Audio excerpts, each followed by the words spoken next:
Bienvenue pour cette émission Fenêtre sur le monde. Nous allons partir aux États-Unis pour décrypter les élections américaines à travers une série de cartes.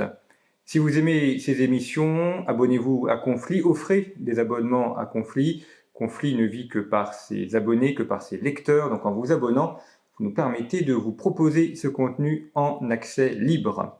Première carte qui apparaît sous vos yeux, cette carte de ce qu'on appelle les swing states, donc les États qui sont des États qui peuvent rapidement évoluer. Vous savez qu'aux États-Unis, le mode d'élection présidentielle est très différent du système français, puisque chaque électeur vote dans son État et le candidat qui arrive en tête fait gagner des grands électeurs.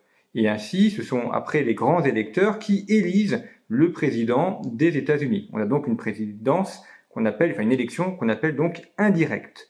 Donc il est important de gagner non pas des voix, mais de gagner des États qui font rapporter ensuite des voix. Je vous le montre notamment avec la carte ici des élections en 2004. J'y reviendrai, élection fameuse entre George Bush et John Kerry. Eh bien, on voit que lorsqu'on remporte le Texas, on gagne 34 grands électeurs. Lorsqu'on remporte la Californie, on gagne 55 grands électeurs. Et donc, il est important de voir quels sont les États qui peuvent basculer. On a des États qui sont solidement démocrates, d'autres qui sont solidement républicains. Dans ces États-là, c'est pas la peine pour le candidat démocrate ou le candidat républicain de faire campagne, puisqu'il sait qu'il a perdu d'avance. En revanche, il est important de faire campagne dans des États qui peuvent basculer. Et c'est ce que nous allons voir avec cette carte de conflit. Le Texas a longtemps été un bastion démocrate jusque dans les années 1970. Aujourd'hui, il a basculé, c'est un bastion républicain, un État qui vote très majoritairement républicain. Et puis, il y a le cas très intéressant de la Floride. Si vous vous rappelez l'élection de 2000 entre George Bush et Al Gore, ça s'est joué à un cheveu en Floride. La Floride était un État qui votait tantôt républicain, tantôt démocrate. Aujourd'hui, c'est un État qui est solidement républicain, qui est donc acquis aux républicains. Et puis, on a des États qui peuvent basculer, mais plutôt côté démocrate. C'est le cas notamment du Nevada et de l'Arizona, qui étaient autrefois des États solidement républicains et qui aujourd'hui sont des États qui votent de plus en plus démocrates. Et ça, c'est dû notamment à des évolutions internes. On a des évolutions démographiques aux États-Unis et notamment des migrations internes, ce qu'on a représenté sur cette carte avec les flèches noires. Vous avez une partie de la population qui fuit la Californie pour aller habiter dans d'autres États. Ils peuvent aller dans l'Indiana, ils peuvent aller au Texas, ils peuvent aller en Géorgie. Une grande partie de la campagne américaine en 2020 s'est jouée en Géorgie et elle se jouera également en Géorgie en 2024. La Californie a longtemps été présentée comme l'État modèle, un État tout-puissant, un État avec une grande puissance culturelle et économique. Aujourd'hui, la Californie sombre. Los Angeles, San Francisco voient notamment une explosion de la violence, une très forte montée des prix, de l'immobilier notamment, ce qui fait que c'est très compliqué pour des foyers, même avec des revenus importants, de pouvoir se loger. Et puis un développement majeur de la drogue, notamment le fentanyl. Je vous renvoie à plusieurs articles de conflit sur le site de conflit qui ont évoqué ces problèmes. Et on a donc une population qui fuit. La Californie est vue par les Américains comme étant l'État démocrate typique qui a échoué. Or, cette population qui quitte la Californie se rend dans d'autres États, mais vote démocrate. Donc on a des démocrates qui quittent un État démocrate pour se rendre dans des États républicains, mais qui continuent à voter démocrate. Ce qui n'est pas sans causer des tensions, des problèmes à l'égard des populations déjà installées dans les États républicains, qui reprochent à ces populations votant démocrates de fuir un État mal géré par les démocrates, mais pour continuer à voter démocrate dans les États bien gérés par les républicains. C'est donc un moyen, un facteur de tension interne. Et puis on a également représenté sur cette carte ce qu'on appelle les suburban women, donc ce sont des femmes qui vivent dans les banlieues, les grandes banlieues périphériques des villes américaines. C'est un électorat clé, un électorat que se disputent le candidat démocrate et le candidat républicain à chaque élection. On pourrait dire la ménagère de moins de 50 ans, en quelque sorte. Et c'est un électorat important parce qu'il peut faire basculer des États clés. Alors pensons à la Géorgie, qu'il va falloir surveiller pour cette campagne présidentielle. Pensons également au Minnesota et au Michigan, là aussi où s'est joué en partie l'élection présidentielle de 2016.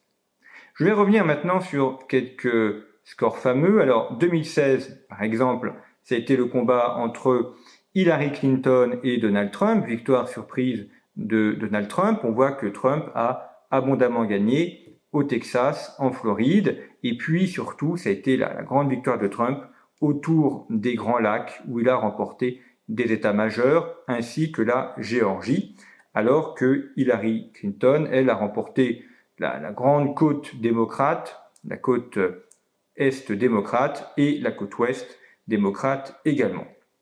Donc, sans surprise.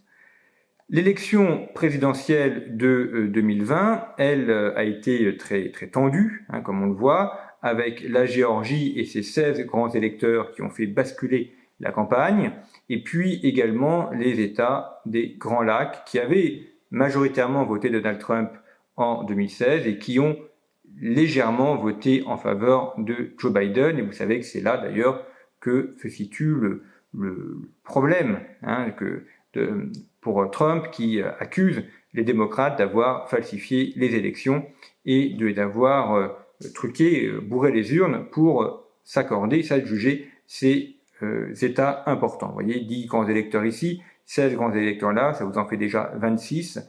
C'est évidemment un point important. Alors, les grands électeurs sont calculés en fonction du poids démographique des États.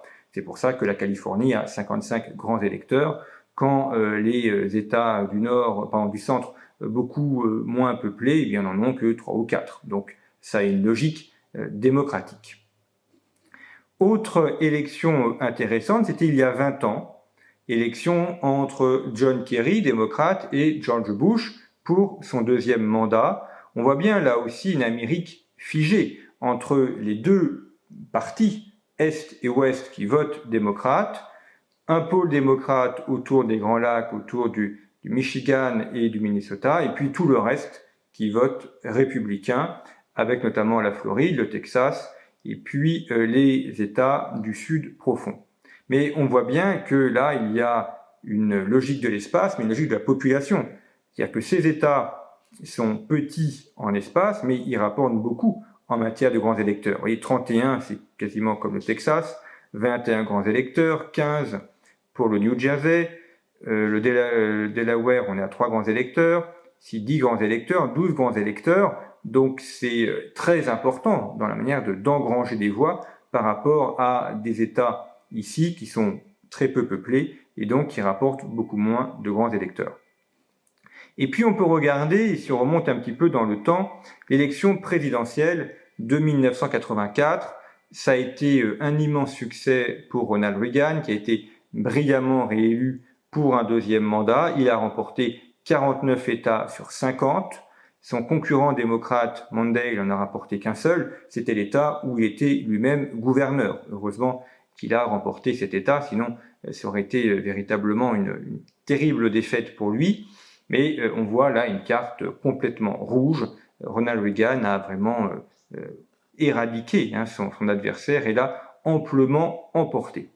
On constate aussi qu'il y a une révision du poids des grands électeurs. Regardez le Texas, ils étaient à l'époque à 29 grands électeurs, 47 pour la Californie, 21 pour la Floride. Aujourd'hui, on est à 55 pour la Californie, 34 pour le Texas. Donc, il y a régulièrement une révision des bases électorales, ce qui veut dire que les républicains, s'ils veulent remporter l'élection présidentielle, ne peuvent pas être les électeurs des États vides. Il faut l'emporter là où il y a des grands électeurs et là où il y a un poids démographique important. Ça va être tout l'enjeu de cette campagne électorale de 2024, un enjeu évidemment majeur à la fois pour les républicains et pour les démocrates, puisque après l'élection présidentielle, il y aura l'élection à la Chambre des représentants, et donc le but est évidemment de remporter également cette Chambre.